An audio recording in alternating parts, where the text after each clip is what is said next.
les mauvaises personnes positionnées à côté des chefs, les mauvaises personnes qui influencent les décisions des chefs, les mauvaises personnes qui influencent les directeurs, qui influencent les décisions des patrons, qui influencent les décisions des ministres et même des présidents, les mauvais là, ils cherchent toujours à se faire une place à côté du chef, ils cherchent toujours à se faire une place à côté du roi, à côté du patron, à côté du directeur, juste pour diriger à travers la personne. C'est eux qui donnent les mauvais conseils, c'est eux qui donnent la mauvaise direction, c'est eux qui influencent négativement les décisions. Et vous êtes là, ça vous tombe dessus à cause d'un mauvais qui est à côté de la patronne, à cause d'une mauvaise qui est à côté de la patronne, à cause d'un mauvais qui est à côté du chef, à cause d'un mauvais qui est à côté du patron. La vidéo là, c'est pour vous. Écoutez et puis changez.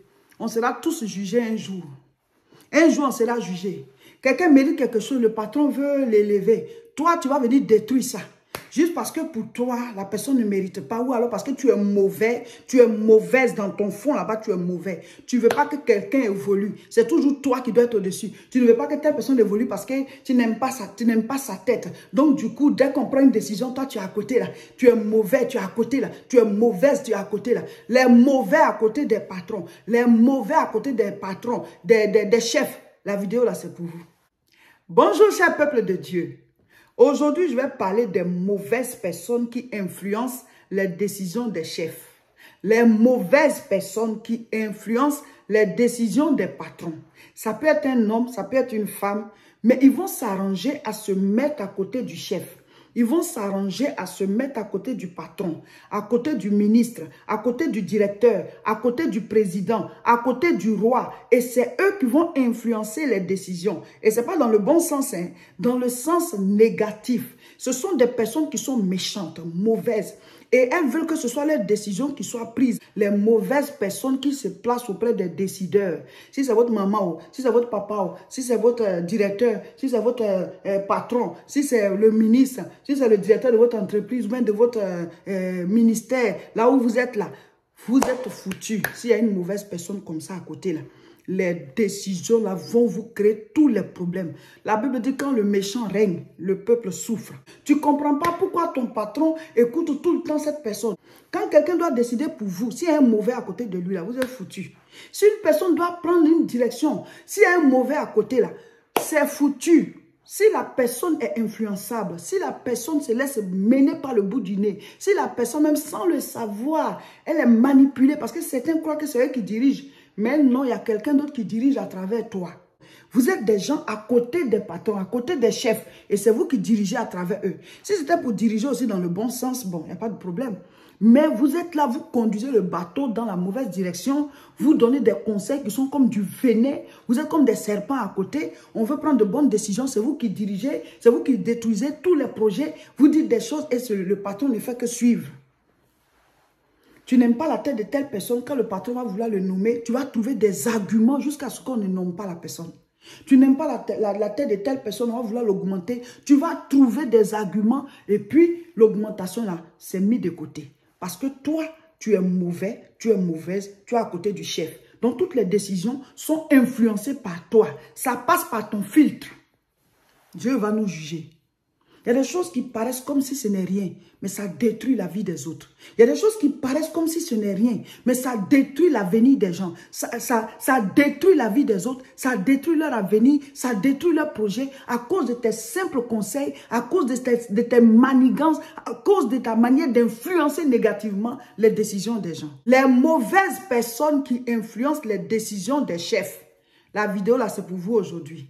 Celui qui décide là, ou bien la patronne qui décide là, ou bien le chef qui est là, ou bien voilà, le ministre, ou bien madame la ministre. Il y a toujours une mauvaise personne à côté. Ou alors monsieur le président, il y a toujours un mauvais là, ou bien une mauvaise là, qui est à côté et qui pousse le chef à prendre de mauvaises décisions, qui pousse le chef à dire des choses qu'il ne doit pas dire, qui pousse le chef à faire des choses qu'il ne doit pas faire. Si on dit, ah, on va élever telle personne, il va venir dire, ah non, lui, est-ce qu'il mérite même le poste? Est-ce qu'on doit même l'élever? Il va casser, on va te laisser là-bas. On va te laisser, on ne va même pas t'élever.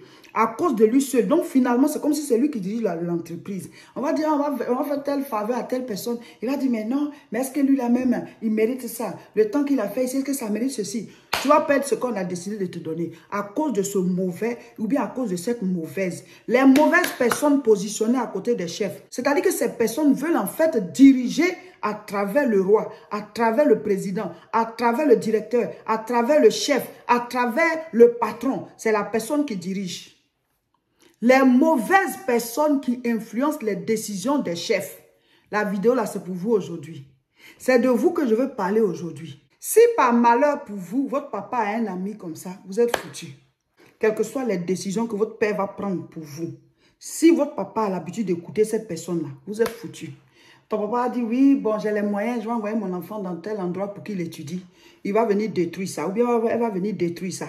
Ça peut être un ami, ça peut être un oncle, ça peut être une tante, ça peut être un frère. Il est là, toujours en train de détourner les décisions de ton père pour vous. Il prend de bonnes décisions, lui il est là, il va venir détruire tout là. Non, mais est-ce qu'il a besoin d'aller au loin là-bas pour étudier? Ici, il y a de bonnes universités, il y a de bonnes écoles ici. Hein. Pourquoi dépenser autant, l'envoyer à tel endroit? Dans tous les cas, les diplômes, que ce soit là-bas ou bien ici, c'est pareil. Hein. C'est fini. Ton papa va laisser tomber le projet là. Et puis, c'est mort comme ça. Les mauvaises personnes. Si par malheur pour vous, là, la personne est à côté de votre papa, là, vous êtes foutu. Vous n'allez rien avoir de bon. Si votre maman a une amie comme ça, vous êtes foutu. Elle est tout le temps en train de dire, mais ta fille, est-ce que tu as... Elle est tout le temps en train d'ouvrir les yeux de votre maman dans le mauvais sens. Elle est tout le temps en train de te soupçonner. Même si tu ne fais rien de mal, elle va toujours dire que tu as fait quelque chose. Parce que sa copine a dit qu'elle t'a vu quelque part. Tu ne t'entends même pas avec ta maman à cause de cette mauvaise personne qui est positionnée à côté de celle qui doit décider pour ta vie, qui est ta mère. Les mauvaises personnes à côté des décideurs. Les mauvaises personnes à côté des chefs. Les mauvaises personnes à côté des directeurs. Les mauvaises personnes à côté des patrons. Les mauvaises personnes à côté des présidents, des rois, des ministres. Il s'agit de vous. Tu es à côté du patron. C'est toi qui l'empêches de nommer les gens. C'est toi qui l'empêches de faire les augmentations des autres. Pourtant, tu sais qu'ils ont droit. Mais c'est toi qui décides. C'est au gré de, voilà, de tes humeurs ou bien de ce que tu sens ou bien de ce que tu veux. À travers le patron, en fait, c'est toi le patron. À travers le patron, en fait, c'est toi la patronne. La Bible dit, il y a un monsieur qu'on appelle Aman. Aman, il était à côté du roi. Mais il était très mauvais. Très mauvais. Il s'arrangeait à prendre des décisions. Il voulait que certaines choses soient faites. Mais en fait, il poussait le roi à signer le décret. Et on disait que c'était le roi qui avait pris le décret. On disait que c'était la décision du roi. Mais en fait, c'était la décision de Aman. Aman était mauvais. Il voulait que Mardoché se prosterne devant lui. Il voulait que Mardoché se rabaisse. Et comme Mardoché disait que non, je ne peux pas me prosterner, parce que dans la loi de mon Dieu, ce n'est que devant Dieu qu'on se prosterne. Je peux te respecter parce que tu es une autorité du royaume, mais je ne peux pas me prosterner devant toi. Et pour ça, Aman a décidé de tuer Mardoché. Il a fait faire une potence pour qu'on puisse pendre Mardoché dessus. Il voulait aussi en finir avec tout le peuple duquel Mardoché est originaire. Parce que pour lui, tout cela l'énerve. Si lui, Mardoché, n'a pas pu se prosterner là, c'est que tout son peuple aussi ne va pas vouloir se prosterner. Donc, il faut les exterminer. C'était sa décision à lui, c'était dans son cœur. Mais il n'avait pas le pouvoir pour pouvoir prendre ce décret parce que ce n'est pas lui le roi. Qu'est-ce qu'il a fait? Étant à côté du roi, il a poussé le roi à prendre cette décision. Il y a des gens comme ça. Ça peut être dans votre société, ça peut être dans votre village, ça peut être dans votre association, ça peut être dans votre ONG, ça peut être dans quelque chose en tout cas, ou bien dans votre ministère, ou bien dans votre poste, à votre poste où vous êtes. Lisons. Esther chapitre 7, le verset 10. Et l'on pendit Aman au bois qu'il avait préparé pour Mardoché, et la colère du roi s'apaisa. Aman, c'est quelqu'un que le roi avait élevé dans le royaume, le roi Assuérus. Il a épousé Esther. Esther, elle est d'origine juive, elle est hébreu.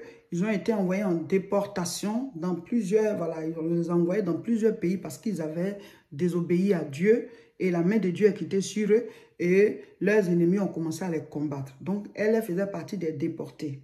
Et arrivée là-bas, finalement, elle a épousé le roi, voilà, et donc elle était la reine. Et elle a été élevée par son cousin, Mardoché. Et Mardoché, arrivé là-bas, le monsieur Aman qu'on a élevé là, il voulait que tout le monde se prosterne devant lui. Et Mardoché ne se prosternait pas parce que dans leur coutume, ils adorent l'Éternel. Donc, c'est devant lui seulement qu'il faut se prosterner. Aman en a fait une histoire personnelle. Pourquoi Mardoché ne se prosterne pas devant lui? Le roi n'est même pas au courant de l'affaire. Mais Aman s'est arrangé à voter une loi pour amener ça au roi, pour que le roi puisse signer et qu'on puisse tuer tous ceux qui sont du peuple de Mardoché, donc Mardoché avec. Donc Dieu a fait que Esther, étant du même peuple, est rentrée en jeûne et prière, elle a décrété le jeûne pour tous les gens de son peuple. Et Dieu a fait que, voilà, on a signé un autre décret pour qu'il puisse se défendre. Et lui, Aman, il a fait faire une potence, un bois, long bois sur lequel on devait pendre Mardoché. Mais quel projet! Juste parce qu'il ne se prosterne pas devant lui. Mais il est caché derrière le roi et c'est lui qui pousse le roi à prendre des décisions. C'est comme si, en fait, c'est lui qui dirige le royaume. C'est comme si, en fait, c'est lui qui dirige le royaume, quoi. Le roi est juste là de façade, mais c'est Aman qui pousse, voilà, les pions, voilà, qui tire les ficelles. Et il y a beaucoup de patrons comme ça. Tu es patron, voilà, en surface. Mais au fond, il y a quelqu'un qui dirige à travers toi. Je ne vous dis pas de ne pas écouter les conseils, hein, mais la Bible dit, jugez-en vous-même. Vous-même, chaque fois qu'on vous dit quelque chose, vous devez voir. Vous devez faire passer ça par votre propre filtre pour voir est-ce que ça vaut la peine d'être fait. On écoute les conseils, on analyse et on décide. On écoute les conseils, on analyse avec ses propres convictions et puis on décide. C'est comme ça.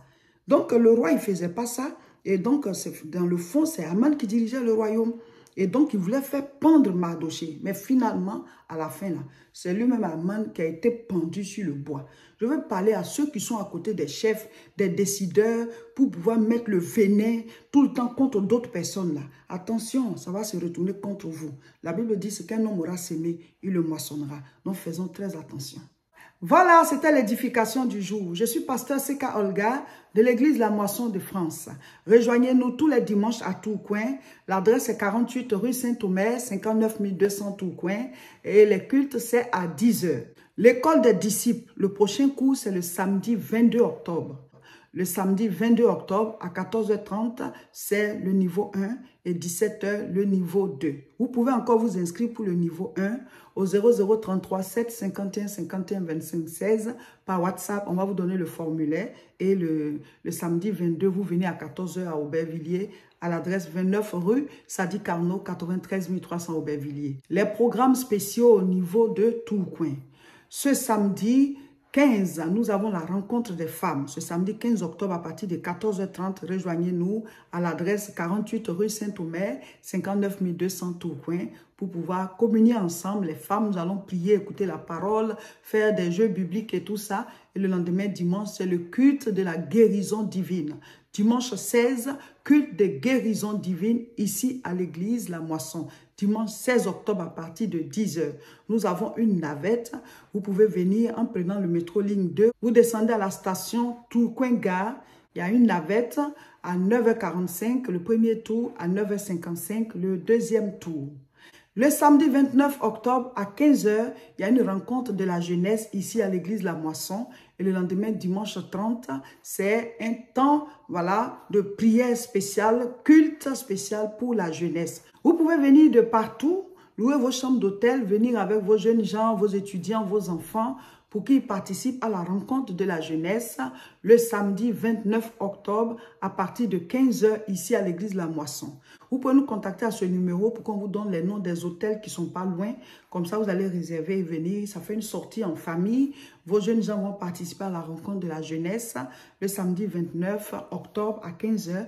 Et le lendemain, dimanche, c'est le culte spécial. On va prier pour la jeunesse, enseigner la jeunesse. Et après, vous pourrez rentrer chez vous. Vous qui êtes déjà dans la métropole de Lille, ben, vous pouvez venir. On se retrouve ici pour la jeunesse le samedi 29 octobre et le dimanche 30 octobre. Voilà, donc tous à Tourcoing, à l'église La Moisson, avec les jeunes, les enfants, les étudiants, tout le monde est invité. Bientôt, nous allons commencer un programme spécial dénommé Haute Tension Spirituelle. Ce sont nos programmes de fin d'année et ça va jusqu'en début d'année.